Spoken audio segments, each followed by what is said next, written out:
Open House by Musa Nagenda. Cabana saw his father and other elders from his village get off the red bus, take down their suitcases from the top of the carriage, and look up at the gate. After looking at the poster with approval, they noticed the boys standing in white shirts, ties, and khaki shorts and hurried through the gate in the compound. When the parents were seated on chairs under the trees, and the boys on the ground, the headmaster made a short speech welcoming the parents to open day at the school. He invited the elders to have a tea with him and the staff in the common room after they examined the exhibits. Cabana and Yagunga ran to their fathers and elders as soon as the headmaster dismissed the meeting. They dropped to one knee before the elders, whereas the elders placed hands on their shoulders and greeted them. Cabana remembered the courtesy of greeting the elders first, so he came to greet his father last of all. Kaije, it has been long, his father said. Ego, yes, Cabana answered. Buhero, it has been very long. Ego. Agandi, what is the news? Nimarungi, it is good. Agandi. Nimarungi, his father said. Oregyo Sabo, how did you spend the night? Kurungi, well. Mulango smiled upon his son, but Cabana knew his father well and he looked hurriedly away, for he did not see the one thing in his father's eye that he looked for. He wanted his father to be proud of him, but that was the one thing missing. His father always seemed to be saying, "Prove yourself first." "The people at home greet you," Mulango said. "The people at home greet you. Olewa, Rogaye, Torsie." He could see the smiling faces of his mother, sister, and little brother as they moved about the compound in Ruti village. His mother was such a wonderful mother and a good cook, and Rugaya such a beautiful and thoughtful sister that it almost broke his heart not to tell them so. But it was not the habit to show much emotion, for life was a hard challenge every day, and the thing you love so dearly today might disappoint you tomorrow. And it seemed to him he was failing them all, especially Rogaya. Lately his father had chided him on his softness of manner, and one day, during the last holiday, Cabana forgot one basket of coffee and it remained in the coffee field all night. "Why don't you use your head for something more than stuffing it with all that book knowledge?" Mulango had asked. But today was open house of Kisumbu Secondary School. Perhaps his father had changed in his opinion of his son. The leaders from the different villages had lingered behind him when the other parents and visitors left the school and went back to their villages. After the conference with the headmaster, they went outside and sat in a circle near the compound under the jaranganda tree. They smoked their pipes, talked and nodded their heads for a while before they sent for Cabana, Yagunga, and Biraro. When the boys had taken the place offered them in the circle, the elder slowly refilled his pipe and lit it. The ebony walking stick, his rod of authority, lay across his lap. When he'd taken several puffs of his pipe, he began to speak. He did not hurry, but looked straight at the boys with the deep lines of seriousness in his kind face. Muebare Munenga Emirime. Thank you very much for the work you're doing here, he said. You have made the hearts of your forefathers happy. They and we rejoice in your success. Then slowly, and with pride, he sketched a history of their tribe, telling about the hardships and demands of life in their village, how, through hard work, daring, and attention to the ways of their fathers and Ruhanga, their god, who lighted and guarded the fires of the Umugabo and protected the drum of Banyankero, they had always triumphed.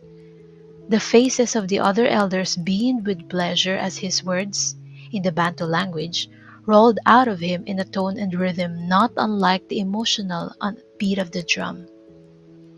Yagunga, Cabana, and Biraro sat in the circle of men underneath the jacaranda tree and felt the stares of boys of other tribes like hot sun on their necks. Cabana was ashamed. This talk was for the village and had no place here at school. He wished the elder would hurry so they could catch the bus. If they stayed longer, they would hear some of the things Cabana had said to the other boys, and the other boys would get a chance to see that his father couldn't eat with a fork and that he ate too much.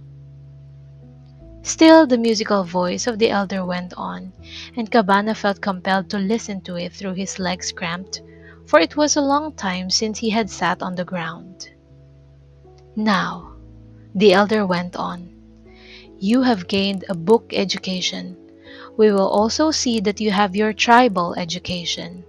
You three boys, Yagunga, Biraro, and Cabana. He nodded at them as he spoke. Will soon be made men. You are of age now. They are of age, said another elder with enormous ears and a black beard. Soon you must come home for studies and trials, and you will learn everything about the joy and the dangers of living.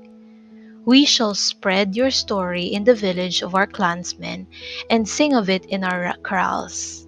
We greet you, we salute you, and now as our journey is long, we take leave of you. After a moment, all the men rose together and started toward the bus, leaving the boys sitting in the broken circle. When they had a short distance, Mulango turned and called Cabana to him. As always, now, when in his father's company, Cabana felt a tightening in his throat. He had mixed feelings about his father. He was ashamed of his crudeness, his inability to speak good English, his long hair, but at the same time he felt pride in his strength and his ability to take care of his family and play a leading role in village affairs. His chest rose high.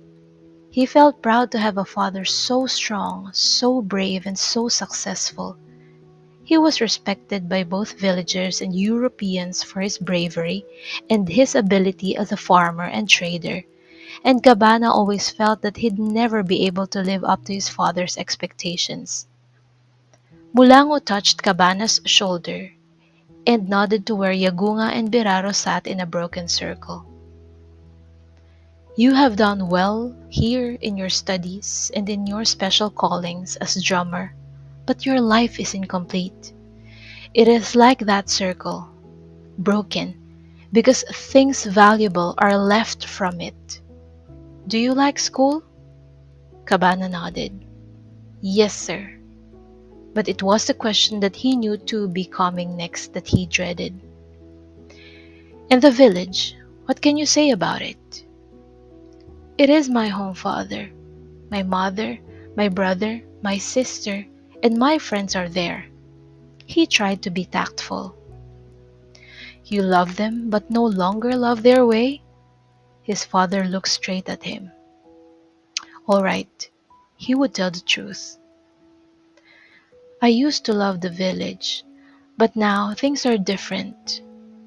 I do not know where I belong. Do I belong to where I fail or where I succeed?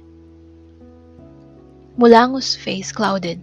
So, this is what I sent you to school for, to forget your own people, to despise our ways. Your failure is your own doing. With effort, you could do what is expected of you. Cabana didn't want his father to be angry, but now he thought of old men who sat around doing nothing but drinking beer, or with doctors with rattling gourds and poison taken from the snakeheads and the dried entrails of goats. The very worst of the village flashed into his mind. His father was talking to him. You hate the village, don't you? You sent me to school, father. Before the words came from him, Cabana regretted them, but he still spoke them. Mulango stiffened. He almost struck Cabana, but he looked around hurriedly and saw the other elders watching them. "You'll never be a man. At the initiation you will surely disgrace me. You're always acting like a baby. Night and day your head is in your mother's kitchen and or bowed to your sister. Do you know these are not the ways of men?" "I shall improve," Cabana repented. "You say so, but you won't. I noticed you in the village. You no longer joke, tell stories with the other boys, or dance. Are you a European?" Cabana bowed his head, and Mulango felt the guilty sting of his last remark. "Very well. The elders think the boys here will vote to come for the initiation, but having a son like you, I doubt it. So as soon as school is out, you come home and I shall try to do a father's duty by you." He looked closer and Cabana and tried to be pleasant. "We have been both made unhappy, father and son, but this time we shall talk to each other and in our village we'll laugh and be happy." "Oh, that will be wonderful, father," Cabana said hopefully. "Don't be late. The coffee is ripe and there are many goats to herd. Usibege omwana wangye. Goodbye, my son." "Usibege omukawa wanye." Goodbye, my father. "Obanda mukize." Greet those at home for me.